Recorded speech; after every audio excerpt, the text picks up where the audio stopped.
अच्छा जी, अब हम आते हैं कैटेगरीज ऑफ ऑपरेटिंग सिस्टम की तरफ। ये तो हमने देखा था उसके मेन काम क्या है, ऑपरेटिंग सिस्टम कैसे काम करता है। अब आ जाती है categories of operating system. Different categories of operating system है जी, जिसमें हम देखते हैं स्टैंड अलोन ऑपरेटिंग सिस्टम कौन से हैं, यानी कि जो अकेले काम करते हैं। सर्वर ऑपरेटिंग सिस्टम कौन से हैं, जो किसी सर्वर पर चलते हैं। और फिर मोबाइल ऑपरेटिंग सिस्टम कौन कौन से हैं। तो स्टैंड अलोन ऑपरेटिंग सिस्टम में से मुराद ये है कि वो एक ही ऑपरेटिंग सिस्टम, जैसे कि मैं अभी अपने लैपटॉप पे काम कर रहा हूँ तो ये एक ही ऑपरेटिंग सिस्टम है और एक ही यूजर उसको यूज कर रहा है। In operating system that works on a desktop और notebook computer is called stand alone operating system. जो एक लैपटॉप वगैरह में डेस्कटॉप पे काम कर रहा होता है, सब stand alone operating system can work with the server operating system और कॉल्ड क्लाइंट ऑपरेटिंग। अब इसी तरह स्टैंड अलोन होते हैं लेकिन वो सर्वर के साथ कनेक्ट होकर काम कर रहे हैं तो उन्हें क्लाइंट ऑपरेटिंग सिस्टम कहा जाता है।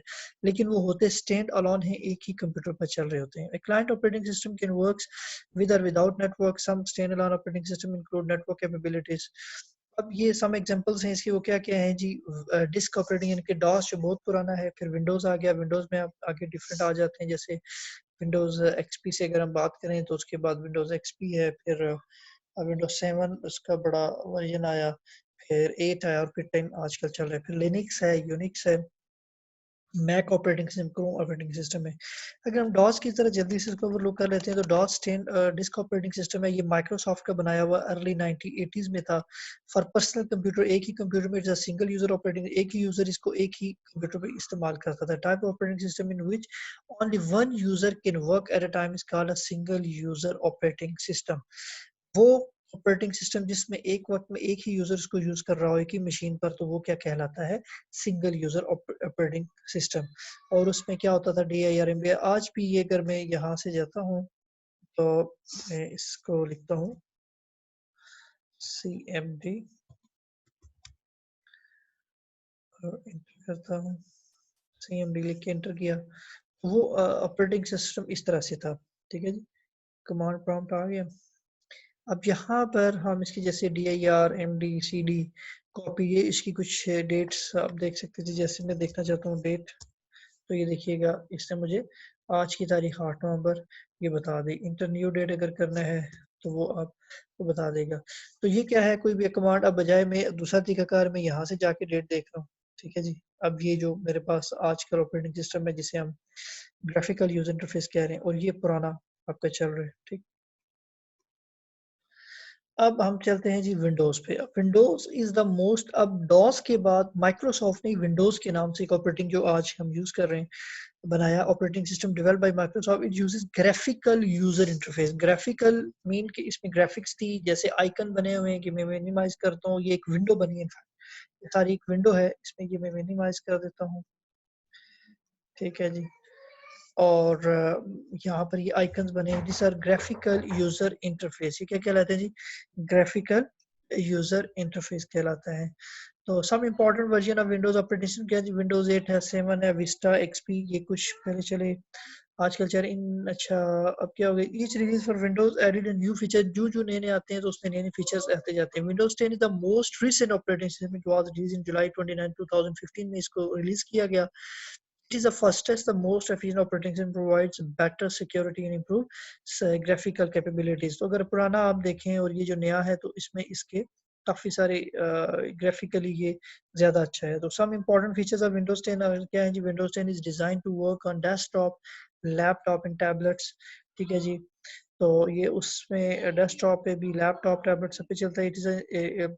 It has introduced a more traditional start menu आ गया जी। Start screen is easier to use with a more tile size। तो ये इसके कुछ विंडोज के कुछ फीचर्स लिखे हुए हैं। जैसे ये आ गया, ये यहाँ पर हम क्लिक करते हैं और ये आ गया। ठीक है जी, तो इसको देखेंगे फिलहाल जल्दी से ज़रा। मैक ऑपरेटिंग सिस्टम है जी, उसके बाद ये एप्पल का है। ठीक है जी, और एप्पल की प्रोडक्ट है। It become a first commercial available operating system, Apple ने बनाया था 1984 में। ठीक है, so the Mac operating system is the latest version of it. It was introduced in 13 में इसका जो अभी जो लेटेस्ट चल रहा है, iMac, MacBook Pro, MacBook Air, ये उनके कुछ नाम है। इसी तरह यूनिक्स आ गया, ये 1970 में है। ये सारा डॉस की तरह काम करता है, लिनक्स और यूनिक्स, लेकिन लिनक्स में भी अब ग्राफिकल यूजर इंटरफेस आ गया है। और ये ज़्यादातर जो सर्वर्स होते हैं वहाँ पे चूँकि ग्राफिकली इतना काम नहीं होता और उनको ज़्यादा चलना होता है, वहाँ पर ये यूनिक्स और लिनक्स चलते हैं। तो लिनक्स 1991 में डेवलप किया गया, it is an open source software. अच्छा, लिनक्स में अच्छी बात यह है कि ओपन सोर्स है, आप इस पूरे के पूरे ऑपरेटिंग सिस्टम को डाउनलोड करें, उसमें अगर कोई नई चीज़ आप अपनी बना के करना चाहते हैं, जो प्रोग्रामर्स होते हैं वो उसमें अपनी चीज़ भी ऐड करके मॉडिफाई करके उसको वो यूज़ कर सकते हैं, लेकिन माइक्रोसॉफ्ट या एप्पल में ये चीज़ नहीं है। उसके बाद है जी Chrome operating system, Linux based operating system जो है डिजाइन बाय गूगल, गूगल ने ये बनाया जी Chrome operating system. Primarily work with web applications के साथ ज़्यादा जो चल रही, चूंकि वेब पे बहुत काम हो रहा है तो इसलिए क्रोम ऑपरेटिंग सिस्टम ज़्यादातर उसकी सपोर्टिंग के लिए बनाया गया। Operating system is aimed at users who spend most of their computer time on the web, उनके लिए ज़्यादा अप्रोप्रिएट है। ठीक है जी, application available through the Chrome web store and data store on Google drive पे आप उसको ये वहाँ से इसको उठा सकते हैं। The only apps typically installed on computer और द क्रोम ब्राउजर्स, आप इसमें चूंकि उन्हीं की जो बनाई हुई एप्स हैं वो आप यूज कर सकेंगे। उसके बाद आ जाता है जी हमारे पास सर्वर ऑपरेटिंग सिस्टम्स। अब ये क्या थे, अभी जो हमने पढ़ी ये स्टैंड अलोन जहाँ पर एक ही कंप्यूटर में जो चल रहे हैं। अब आ जाते हैं सर्वर ऑपरेटिंग सिस्टम के, वो ऑपरेटिंग सिस्टम जो सर्वर्स पर चलते हैं, जो सर्वर पर इंस्टॉल होते हैं।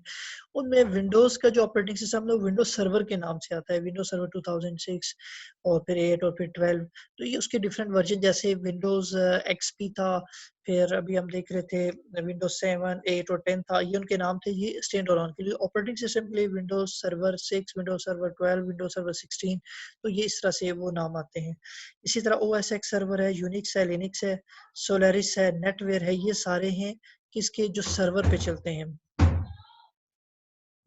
अब अगर हम थोड़ी सी बात कर लें विंडोज सर्वर 2012 की, तो Microsoft server 2012 is an upgraded version of server 2008 R2। यानी कि मैंने आपको पहले बताया कि इसके डिफरेंट वर्जन आए, तो सर्वर 2008 जो था R2, उसका ये अपग्रेडेड वर्जन है 2012। It is a more powerful, style and fully featured server operating system. Its primary purpose is to ensure that the operating system can be optimized for use in small, medium, large enterprises. तो इसमें ये special इसीलिए बनाया जाता है कि आप इसको सर्वर साइड पर यूज करेंगे, ये सर्वर होगा और बाकी इसके क्लाइंट्स होंगे जो इससे सर्विसेज ले रहे होंगे। ठीक है जी, तो अब क्या होता है कि Microsoft 2012 allows the user to implement virtualization environment using Hyper-V. Virtualization is a use to create a virtual hardware platform operating system। अच्छा, इसमें ये मजे का फीचर होता है जो स्पेशल जो कंप्यूटर से रिलेटेड जो डिग्रीज हैं उनमें ये ज़्यादा इस्तेमाल होता है वर्चुअलाइजेशन का। अगर आपके पास एक सॉफ्टवेयर नहीं है तो आप क्या करते हो, सर्वर में जाके उस पर उसको यूज कर सकते हैं। तो ये Windows server 2012 it is design for small. अब इसके भी डिफरेंट वर्जन, जैसे विंडोज आपने नाम सुना है जी, होम है, प्रोफेशनल है, विंडोज एडिशन, इस तरह से उसके डिफरेंट आते हैं। जो ये भी फाउंडेशन है, एसेंशियल्स है, स्टैंडर्ड है, डेटा सेंटर है। तो ये डिपेंड करता है कि आप जो सर्वर है वो किस मकसद के लिए बना रहे हैं। डेटा सेंटर के लिए तो उसमें आपको ये वाला ज्यादा यूजफुल होता है। उसके अलावा है ये हमारे पास OS X सर्वर है, यूनिक्स है, use for server operating system. It can handle a high volume of transaction in a multi user environment. तो मल्टी यूजर इन्वायरमेंट क्या होता है कि जहाँ पर एक ऑपरेटिंग सिस्टम में डिफरेंट लोग काम कर रहे होते हैं, तो वहाँ पर ये बहुत अच्छी ट्रांजैक्शन चलाता है। यूनिक्स हो गया, लिनक्स हो गया, सोलारिस, नेटवेयर। अब आ जाते हैं हम आगे जी मोबाइल ऑपरेटिंग सिस्टम्स पे। मोबाइल ऑपरेटिंग सिस्टम्स कौन से हैं जो हमारी मोबाइल डिवाइसेस पे चलते हैं। ऑपरेटिंग सिस्टम में हैंड हेल्ड कंप्यूटर जो होते हैं जैसे mobile devices, mobile operating system कहलाते हैं। It provides graphical user interface है, different features such as touch screen है, sport, navigation system, speech recognition, wireless connectivity, email and web browser. अच्छा, some example of mobile operating system कौन कौन से जी, Android है, iOS है, आईफोन जो एप्पल का, फिर विंडोज फोन है, ब्लैकबेरी है, फायरफॉक्स ऑपरेटिंग सिस्टम है। Android is a mobile operating system design by Google. Android किसका बनाया हुआ है जी? गूगल ने बनाया हुआ है। It is an open source Linux based operating. और ये देखिएगा, चूंकि मोबाइल की जो इजाद हुई है वो जरा बाद में हुई, पहले बेसिकली ये भी कंप्यूटर, ये मोबाइल भी कंप्यूटर की एडवांस फॉर्म है, ठीक है। तो पहले चूंकि कंप्यूटर बने उनके ऑपरेटिंग सिस्टम में, फिर उसकी एडवांस फॉर्म, ये जो आजकल हम मोबाइल यूज करें उसकी एडवांस फॉर्म है कंप्यूटर की। तो ये जितने भी आप देखेंगे, सर्च करेंगे, तो बैक एंड पे आपको कंप्यूटर की ही चीजें मिलेंगी। तो एंड्रॉइड ये भी गूगल ने बनाया हुआ है जी, ओपन और लिनक्स बेस्ड ऑपरेटिंग। एंड्रॉइड जो है ये लिनक्स बेस्ड ऑपरेटिंग सिस्टम है, और इसी वजह से ये भी ओपन सोर्स है, और आप इसमें अपना काम भी कर सकते हैं खुद से। अगर कोई इसको प्रोग्रामर उठाता है और उसमें चेंजिंग कर सकता है। For smartphones and tablets, different manufacture produce devices that run Android operating system. Android supports multi touch in multi-language capability. There are millions of applications available for Android via Google Play Store पे आप जाके different आपने वहां से application software download करके, जिसे हम apps कहते हैं, वो डाउनलोड करके इस्तेमाल कर सकते हैं। तो it allows mobile user to use Google Drive to store and access email, contacts, calendar, photos. तो ये जो एंड्रॉइड है ये किसका है जी? गूगल का है। उसके बाद iOS डेवलप्ड बाय एप्पल ने बनाया हुआ है and used on apples max operating system. It is designed for Apple's mobile devices such as iPhone, iPad, and iPod Touch. It supports multi-touch input and multitasking. ठीक है जी। There are millions of application available iOS via Apple Store होता है, और उसमें हमारे पास play store होता है, और इसमें क्या है जी? प्ले स्टोर है, और इसमें है एप्पल स्टोर है, ठीक है। वहां से हम इसमें डाउनलोड कर सकते हैं जी। ये उसका दिखाया गया एंड्रॉयड, और आप यूज कर रहे हैं बहुत सारे लोग, चूंकि व्हाट्सएप पे ग्रुप बनाया, तो व्हाट्सएप आपके पास या तो एंड्रॉयड होगा या आईओएस आप यूज कर रहे होंगे। उसके बाद है जी Windows phone is a proprietary mobile operating system. Microsoft ने भी देखा देखी फिर जो है ना अपना एक ऑपरेटिंग सिस्टम लॉन्च किया विंडोज के नाम से, विंडोज फोन के नाम से इन्होंने ऑपरेटिंग सिस्टम बनाया। तो it runs on some smartphones, some important features of Windows, it provides tile based start screen. तो ये अगर हम देखें तो विंडोज की तरह से है, और विंडोज 10 जो है वो इसी तरह से बनाया गया कि जो आईफोन मोबाइल का है उसमें और इसमें एक रिजेम्बलेंस हो, ताकि जो यूजर वो यूज कर रहे हैं वो इजी फील करे जब वो विंडोज फोन यूज कर रहे हो। It allows user to use mobile as a remote control for the TV में। इसमें वो अगर उसमें कोई सेंसर लगा हुआ है तो एज अ रिमोट कंट्रोल भी आप इसको यूज कर सकते हैं। It also provides mobile version of internet explorer. तो ये वर्ड हो गया, पावर पॉइंट, ये सारे इसमें मौजूद है। इसी तरह एक और है जी BlackBerry is an proprietary operating system that runs on handheld devices developed by research in motion, RIM ने बनाया है, ठीक है जी। और BlackBerry device provide the capabilities of managing schedule, contents and appointments. अच्छा जी। उसके बाद है जी फायरफॉक्स ऑपरेटिंग सिस्टम भी है जी, ये भी Linux based operating system. It runs on smartphone and tablets, developed by Mozilla ने इसको बनाया हुआ है, फायरफॉक्स ओएस, ठीक है। उसके बाद आ जाती एम्बेडेड कंप्यूटर्स के अंदर जो है एम्बेडेड मीन के वो पहले से बस वही चलेगा, मजीद उसमें को नहीं चलेगा। An embedded computer typically used an embedded operating system. It is also called real-time operating system, RTOS करते हैं जी।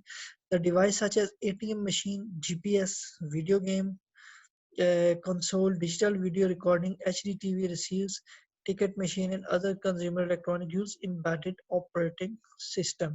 ये जब आप परचेज करेंगे तो उसमें ऑपरेटिंग सिस्टम पहले से मौजूद होगा, एम्बेड होगा।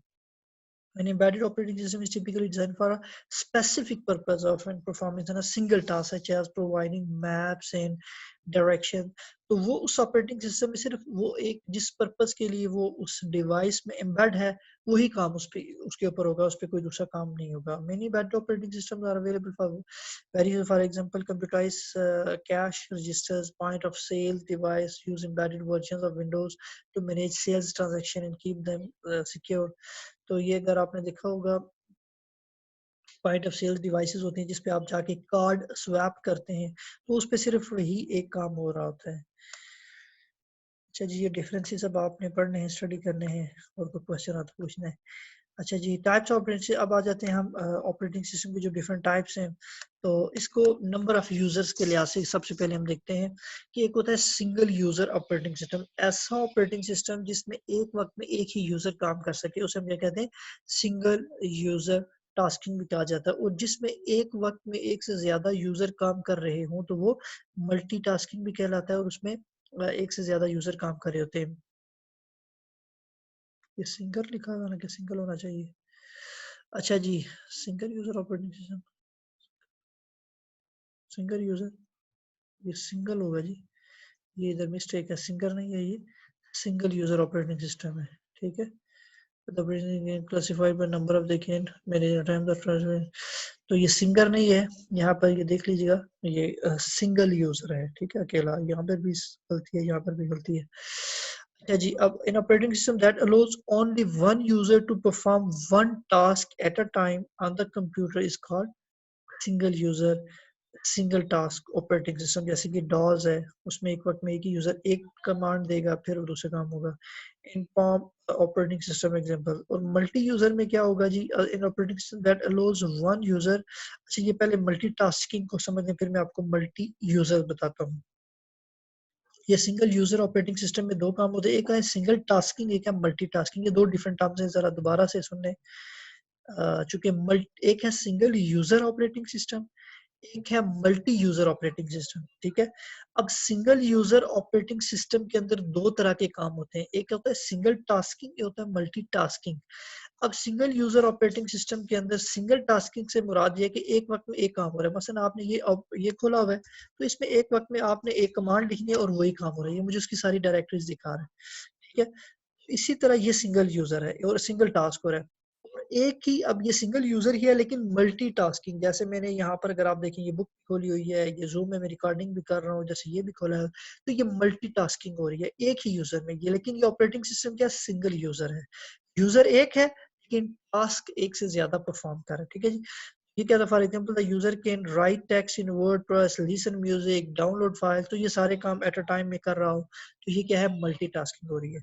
अब आ जाते हैं मल्टी यूजर ऑपरेटिंग सिस्टम। ये ऑपरेटिंग सिस्टम एक है, देखिए मैं इस वक्त इसमें लॉग इन हुआ हूँ एक ही यूजर से।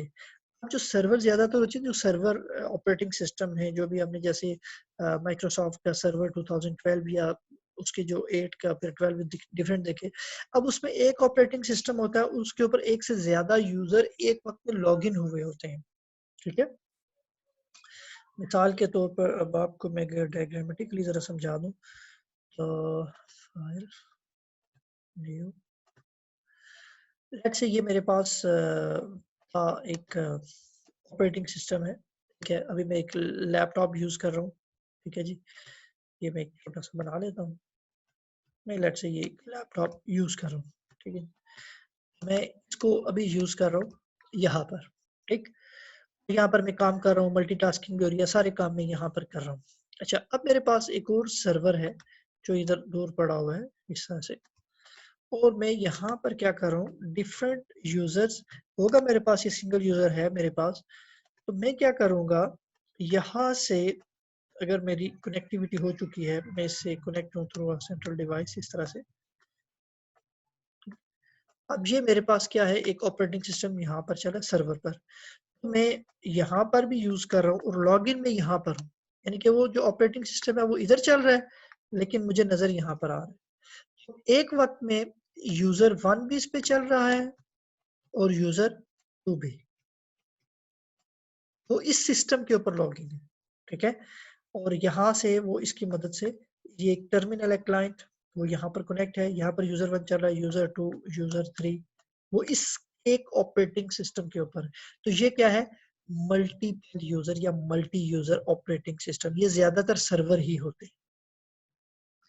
An operating system that allows multiple users to use the same computer at a time is called, एक ही वक्त में एक ही कंप्यूटर को यूज करना, ये multi user operating system. It allows multiple user to use computer resources in task same time, it manage the task of user efficiently, तो ये इसका काम होता है, ये मल्टी यूजर।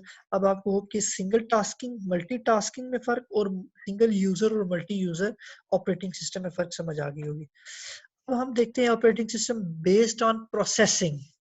आपके पास बाज ऑपरेटिंग सिस्टम होते हैं, उनमें बैच प्रोसेसिंग चल रही होती है, बाज में टाइम शेयरिंग हो रही होती है, बाज में रियल टाइम प्रोसेसिंग हो रही होती है। ये डिपेंड करता है कि ऑपरेटिंग सिस्टम जो है वो बैच प्रोसेसिंग कर रहा है या टाइम शेयरिंग कर रहा है या रियल टाइम कर रहा है। ठीक है जी। तो सबसे पहले हम देख लेते हैं बैच प्रोसेसिंग से मुराद क्या होता है कि बैच प्रोसेसिंग ऑपरेटिंग सिस्टम ऐसा ऑपरेटिंग सिस्टम होता है कि वो एग्जीक्यूट करता है series of similar jobs without user interaction. A set of similar job is known as a batch. अब इसमें क्या होता है कि ये काम कैसे कर रहा होता है। मसलन मैंने एक कमांड दी, लेट्स ये फाइल ओपन करनी थी, मिसाल दे रहा हूँ, तो ये मैंने फाइल एक्सेस की, इसको ओपन किया और इसमें और मुख्तलिफ काम किए। तो वो जितने भी मेरे काम होंगे एक ऑपरेशन को, जितनी भी मेरी जॉब्स होंगी, उन सब जॉब्स को कंप्यूटर क्या करेगा, पहले इकट्ठा करके एक बैच बनाएगा, फिर उस सारे बैच को एट अ टाइम वो एग्जीक्यूट कर देगा। तो ये बैच प्रोसेसिंग होती है, एक तरीका कार होता है।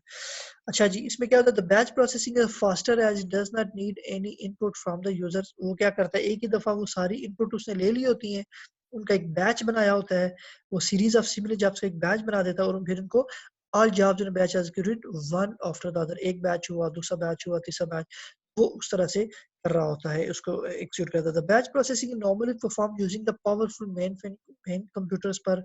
मेन फ्रेम कंप्यूटर हमने शुरू में टाइप्स पढ़ी थी, उसमें ये चल रहा होता है। फिर दूसरा आ जाता है ये टाइम शेयरिंग, जो हमारे ही काम कर रहे थे कंप्यूटर से ज्यादा टाइम शेयरिंग में काम कर रहे थे।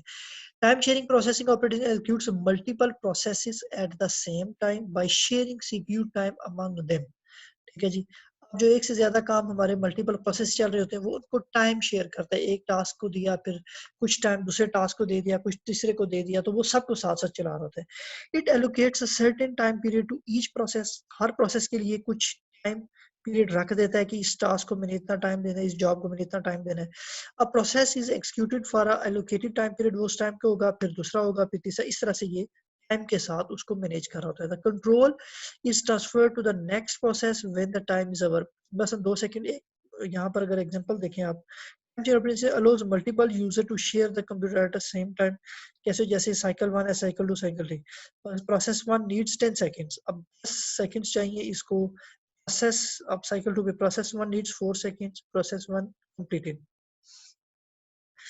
तो प्रोसेस 2 में क्या नीड्स 5 सेकंड्स मोर, इसको और 5 मिनट सेकंड चाहिए, तो ये इसको करेगा, सेकंड इसको दिए, इसको प्रोसेस 2 को 5 सेकंड चाहिए थे, इसको कंप्लीट कर दिया, ये कंप्लीटेड हो गया।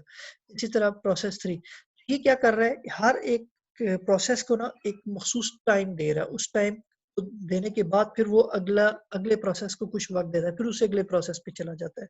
तो ये इस तरह से होता है। रियल टाइम प्रोसेसिंग में अब क्या जो होता है, जो अगली टाइप है वो क्या जीती है, real time processing of execute job with in a specified time period. It completes a given task and respond very quickly. The real-time operating system are designed for very complex tasks. They are used in a field where a quick response is very critical. ये क्या करता है, नहीं real time पे मतलब इसको 10 seconds, इसने process 1 needs 10 seconds मोर, इसको 10 सेकंड्स और चाहिए थे, और ये क्या करेगा, चूंकि रियल टाइम है तो पहले इसको कंप्लीट करेगा फिर आगे जाएगा, क्योंकि ये इसमें टाइम सेंसिटिव होती है। और इसमें क्या हो रहा होता है, मसलन एक ऑपरेशन हो रहा है, डॉक्टर दूर से बैठकर रिमोटली वो सारी चीजें गाइड कर रहा है, तो वो पहले उस टास्क को प्रायोरिटी देगा। The real-time operating systems are designed for a very complex. They are used in a field where a quick response is very critical. Some application of real-time processing are industrial system है, airplane guidance system। अब airplane guidance system में जो task उसको पहले दिया जाएगा उसको complete करेगा, चूंकि वो बहुत जो है ना वहाँ पे रियल, जैसे आप बैठे हुए हैं एक कमरे में, कोई काम कर रहे हैं, लाइट आ रही है, आवाज आ रही है, तो ये मुख्तलिफ सारी चीजें वो आपका दिमाग उसको प्रोसेस कर रहा होता है। तो वो सब चीजों को साथ लेकर रियल, जहां पे जिसकी प्रायोरिटी होती है, मिसाल के तौर पर मैं यहाँ पे भी पढ़ा रहा हूँ तो आग लग जाती है, तो मैं ये सारा काम छोड़ के पहले उस तरफ दौड़ूंगा और वो काम करूंगा। तो ये क्या है, रियल टाइम पे जिसकी प्रायोरिटी ज्यादा होगी वहां पर रियल वो काम कर रहा होता है ऑपरेटिंग सिस्टम। तो types of operating based on, अब ये था उसमें प्रोसेसिंग के हवाले से। अब अगर हम बेस्ड ऑन इंटरफेस देखते हैं कि, तो अभी हमने देखा था कमांड लाइन इंटरफेस होता है और ग्राफिकल मेन्यू ड्राइवन होता है। और कौन से होते हैं जी इसमें, अगर हम देखें ग्राफिकल है, ये 3 तरह के हैं ऑपरेटिंग सिस्टम। तो इसमें अगर आप देखें मेन्यू ड्राइवन से क्या, कमांड में क्या होता है जी, आपने जैसे अभी मैंने आपको दिखाया, type of interface with user communicate with an operating system by typing command with the keyboard is called command line interface. आप एक कमांड लिखेंगे, उसके बाद वो काम हो जाएगा। The command line interface difficult because the user has remember, आपको कमांड्स याद रखना पड़ती हैं और वो थोड़ा सा मुश्किल लगता है, लेकिन इसकी एफिशिएंसी बहुत बेहतर होती है एज कम्पेयर टू बाकी। फिर मेन्यू ड्राइवर, मेन्यू में क्या होता है, ड्राइवर इंटरफेस में आपको मेन्यू का न्यू दबाने के लिए F1 प्रेस करें, F2 प्रेस करें, ये इस तरह से मेन्यू आएगा, आप ओपन होगा, आपने सेव करना है, आपने न्यू करना है, तो ये आपको एक मेन्यू खुलेगा, उसमें आप वो काम कर रहे होते हैं। प्रेस 1 फॉर दिस, प्रेस 2, ये आपका मेन्यू ड्राइवर इंटरफेस कहलाता है। A type of user in which the user communicates with the operating system by using a menus is called menu driver interface. It is easier to use because the user does not need to remember. इसमें उसकी निस्बत इसलिए easy लगता है कि आपको commands याद रखने की जरूरत नहीं है, लेकिन जो ज्यादा आसान होता है यूजर के लिए वो ग्राफिकल यूजर इंटरफेस होता है। इसमें communicates with an operating system using visual environment is called graphical user interface. It consists of windows, menus, icons and pointers. The user can select commands for menus and select icons by using, अब जैसे ये देखिए मेरे पास मैंने minimise करना है, मैंने maximise करना है, तो मैं यहाँ से बड़ी आसानी से इसको ड्राइव कर रहा हूँ। आखिर में है जी कुछ यूटिलिटी प्रोग्राम्स आते हैं ऑपरेटिंग सिस्टम के, ठीक है। यूटिलिटी मीन किसी को कुछ फायदा पहुंचाना, ठीक है, जैसे यूटिलिटी स्टोर होते हैं, ठीक है। अब utility program is a type of system software that used to effective management of computer system. User can use utility program to perform maintenance tasks related to the different devices or program. तो ये कुछ छोटे छोटे utility programs होते हैं जो आपको काम करने में, मैनेजमेंट करने में मदद देते हैं। जैसे फाइल मैनेजर है, is used to manage and view files in a computer system. All operating system provides a file viewers. Windows Explorer is an example of view. Some important function of file manager are as follow: display a list of files and nice file folders. तो ये क्या है हमारे पास, file manager.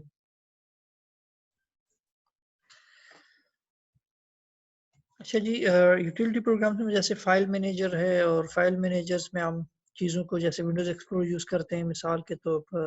मैं इसको minimise करता हूँ। अब ये देखिए, अब इसको विंडोज एक्सप्लोरर कहते हैं। ये जो इस तरह का विंडोज 10 में ओपन हो रहा है, और ये हमें साइड पे ये नेविगेशन नज़र आ रहा है, तो विंडोज एक्सपी में इस तरह से नहीं था, ठीक है। तो उस वक्त फिर ये यूटिलिटी प्रोग्राम बनाया जाता है, इसको हम उसमें इस तरह से खोलते थे, राइट क्लिक करके एक्सप्लोर का एक ऑप्शन होता था, वो हम विंडोज एक्सपी में करते थे, लेकिन अब इसमें वो चीज़ बाय डिफ़ॉल्ट हमारे पास आ रही है। तो ये क्या है, जैसे हमने इसी तरह राइट क्लिक करके मैनेज कर दिया, और वो ये क्या है, ये यूटिलिटी प्रोग्राम्स हैं जो इसको आसान बनाते हैं इस्तेमाल करने में। जैसा इमेज व्यूअर है to display copy, print and content, graphics files, और उसके बाद आ गया जी सर्च यूटिलिटी है, ड्राइव इमेजिंग है, डिस्क बर्निंग। तो ये सारी चीज़ें क्या चीज़ें हैं, ये इसकी डिस्क क्लीन अप, ये अच्छा disk clean up utility is used to search and remove unnecessary files. अगर आप कुछ उसको डिस्क क्लीन अप चलाना चाहते हैं तो वो आप इसमें चला सकते हैं, ठीक है जी। उसके अलावा मैं आपको बताता हूँ, डिस्क क्लीन अप चलें बता देता हूँ।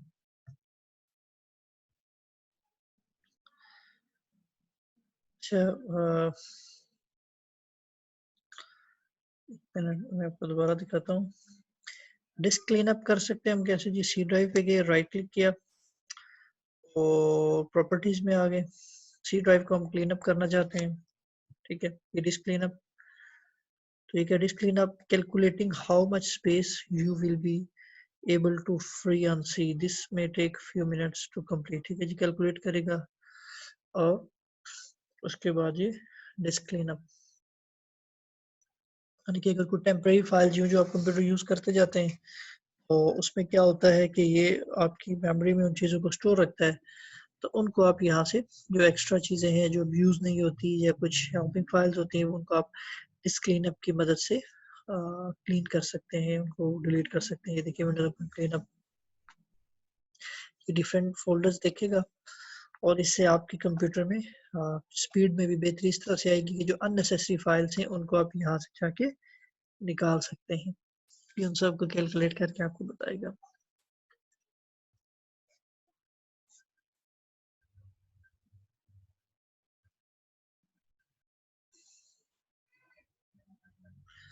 अब ये देखिए जी, अगर मैं इन सब को clean up, Windows update clean up, Windows defendant virus, ये तकरीबन 8.94 GB तक total amount of space you gain, 8 GB तक में इसने क्लीन अप किया है। ठीक है, तो ये देखिए ये इससे कितना फर्क पड़ गया, 8 GB तक इसने स्पेस को ओके कर दिया, तो इसने वो सारी चीजें डिलीट कर देनी है। क्योंकि वो 8 GB है तो इस पे ये कुछ टाइम लेगा उनको मतलब रिमूव करते या ड्राइव से निकालते हुए। तो होप के इस तरह से ऑपरेटिंग सिस्टम में एक चीज मैंने आपको यूटिलिटी, अब ये यूटिलिटी एक प्रोग्राम है, ठीक है, टास्क शेड्यूलर यूटिलिटी है, पर्सनल फायरवॉल, तो ये सारी अब आप देखिएगा, अगर आपको कोई चीज़ ना समझ आती हो तो फिर आप मुझसे पूछ लेंगे। ये था जी हमारा ऑपरेटिंग सिस्टम का चैप्टर, एक इम्पॉर्टेंट था, होप कि आपको समझ आई होगी इंशाल्लाह।